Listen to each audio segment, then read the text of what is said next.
Кофеин әлемдегі ең көп таралған есірткінің түрі. Ол кофенің құрамында да бар. Алайда оның пайдасы мен зиянына алаңдап жатқан адамдар аз.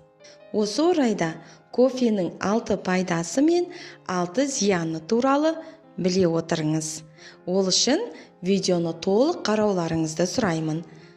Каналыма тіркелмеген болсаңыз, тіркеліп қоңыраушаны басып қойғаныңыз абзал. Әрине лайк, комментарийді да күтемін. Кофенің пайдасы. Сергітеді және жұмыс өнімділігін арттырады.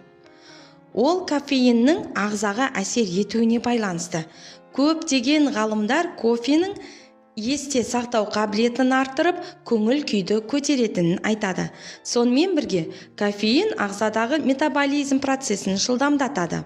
Мысалы, кофеин арық адамның бойындағы 29% майды ыдыратады екен, ал толық адамдарда 10%. Осы ыдыраған май жасушаларын ағза қосымша энергия көзі ретінде пайдаланады. Екінші, жаттығудан кейінгі бұлшық ет ауруын басады. Зерттеушілер жаттығудан кейін 2 шынаяқ кофе ішуге кеңес береді.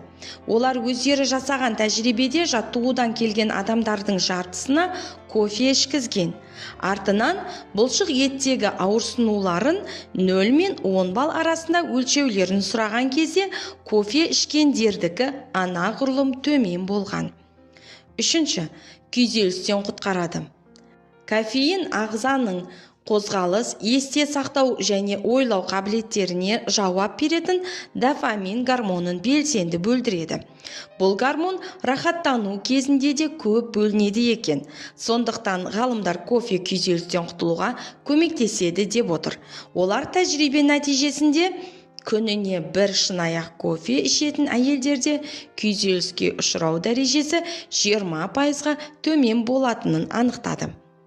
Төртінші, бауыр асқазан ауруларының алдын алады.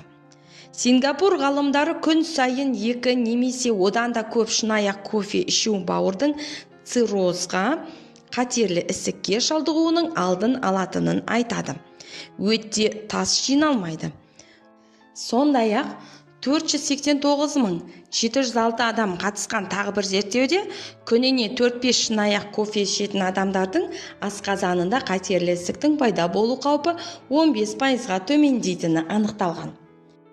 Бесінші, диабет, Альцгеймер және Паркинсон ауруларынан құтқарады. 457.922 адам қатысқан 18 зерттеудің нәтижесінде әрбір шынаяқ кофенің диабетке шалдығу қаупін 7%-ға төмендетіні дәлелденген. Себебі кофе глобулин гормонына әсер етеді. Ол өз кезегінде диабеттің дамуында айтарлықтай рөл ойнайтын тестостерон мен эстрогеннің қызметіне жауап береді. Ал Альцгеймер ауруы 65 жастан асқан адамдарда болады. Оның белгілері ұмытшақтық, ойлау қабілетінен айырылу. Бұл ауруға қарсы дәрі әлі шыққан жоқ, алайда алдын алуға болады. Ол үшін дұрыс тамақтанып, үнемі физикалық және рухани жаттығулар жасап, кофе ішіп тұру керек.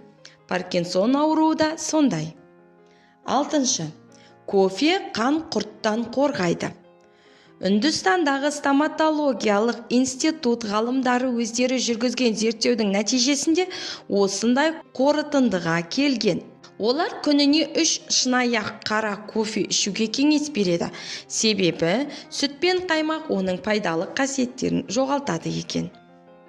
Ал енді кофенің зиянын айта кетейік. Бірінші, ұйқысыздыққа шалдықтырады. Кофені көп ішкен жағдайда сергіту әсерімен бірге ұйқысыздыққа шалдықтырады. Себебі кофені ішкен соң ол 15 минуттан кейін ғана ағзаға әсер етіп, 6 сағатқа дейін белсенді болады. Егер ұйқыңыздың қанғанын қаласаңыз, түстен кейін немесе ұйықтар алдындағы 2-3 сағатта кофе ішпеңіз. Екінші, кофе дәріге әсер етеді. Егер қандайда бір дәрі қабылдап жүрсеңіз, дәрігерден оны кофемен бірге ішуге болатын болмайтыны туралы сұрап алыңыз. Себебі кофе дәрілік заттардың әсерін арттырып немесе керісінше әлсіретіп жіберуі мүмкін. Үшінші, ана болу мүмкіндігін азайтады. Ринодағы Невада университетінің ғалымдары кофе ішетін әйелдердің жатыр түтігінің белсенділігі төмен болатынын анықтаған. Аналық жасуша жатырға осы түтіктер арқылы барады. Кофе тәтті құмарлыққа әкеледі. Кофе ішкен адамдар жеміс шырынын, газдалған немесе өзге де тәтті сусындарды ішуге құмартып тұрады екен. Бұл шешімді австралиялық ғалымдар шығарған. Олар тәжірибеге қатысушыларды 2 топқа бөліп, бір топқа бірнеше күн бойы кофе ішкізген.